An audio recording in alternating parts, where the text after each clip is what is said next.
RPSC first grade 2011 का physics का जो पेपर है उसमें हम यहाँ से क्वेश्चन ले रहे हैं साइकोलॉजी और कंप्यूटर के। आईसीटी के क्वेश्चन देख रहे हैं, जितने भी क्वेश्चन पूछे गए हैं वो देख रहे हैं यहाँ से। तो क्वेश्चन पहला कहता है, विद्यार्थियों में मानसिक स्वास्थ्य के सुधार के कार्यक्रम आयोजित किए जाते हैं क्योंकि निर्देशन की सुविधाओं की उपलब्धता है। किसी आदर्श के अनुरूप व्यवहार को ढालने की प्रक्रिया को कहा जाता है शिक्षण प्रतिमान, टीचिंग मॉडल कहा जाता है। शिक्षण प्रतिमान के तत्व है लक्ष्य व उद्देश्य, उद्देश्य व संरचना, सामाजिक प्रणाली व मूल्यांकन। सही जोड़े का चयन कीजिए। फ्लेडर के अनुसार, यहाँ से फ्लेडर का है सामाजिक अंतर्क्रिया प्रतिमान। निम्न में से कौन सा सही है? त्रिआयामी सामग्री मॉडल मोबाइल, त्रिआयामी सामग्री मॉडल मोबाइल है। विद्युत मस्तिष्क में के रूप में सर्वाधिक लोकप्रिय विज्ञान के को अद्यतन करने बनाने वाले सहायक सामग्री है कंप्यूटर। आधुनिक अभिक्रमित अनुदेशन के उत्पत्ति का कारक है अधिगम का मनोवैज्ञानिक व तकनीकी होना। लघु पदों का सिद्धांत का संबंध शाखीय अभिक्रमित से, लघु पदों का सिद्धांत शाखीय अभिक्रमित से संबंधित है। यह अधिगम तथा मूल्यांकन को जोड़ता है। वह स्वाधिगम वह स्वयं मूल्यांकन का प्रकार है, अतः इसे के द्वारा सीखना है व्यक्तिगत। प्रत्येक अधिगमकर्ता एक समान रास्ते का अनुकरण करता है, कहा जाता है रेखीय अभिक्रमित। सॉफ्टवेयर उपागम तकनीक का प्रकार है अमूर्त।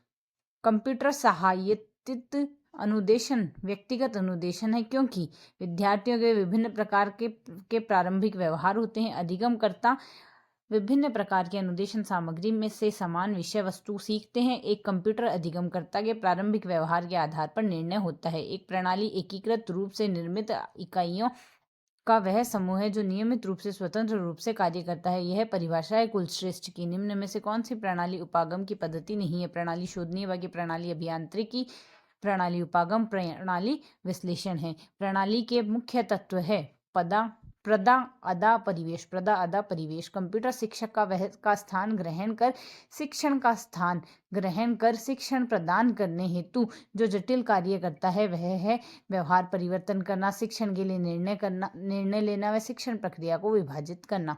सारे हैं। एक शिक्षार्थी की बुद्धि लब्धि का ज्ञान एक शिक्षक के लिए उपयोगी होता है क्योंकि शिक्षण कार्य को सफल व प्रभावी बनाने में एक शिक्षक शिक्षार्थी के मानसिक विकास का ज्ञान प्राप्त करके जिसकी योजना नहीं बना सकता है वह है शारीरिक विकास की।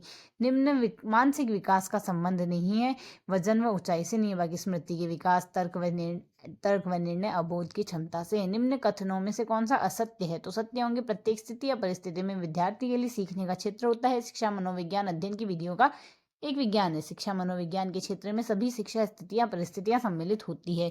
किशोरों को नहीं दिया जाना चाहिए लालच, नहीं दिया जाना चाहिए। मनुष्य के शरीर में हड्डियों की संख्या कम होती है किशोरावस्था के बाद कम होती है।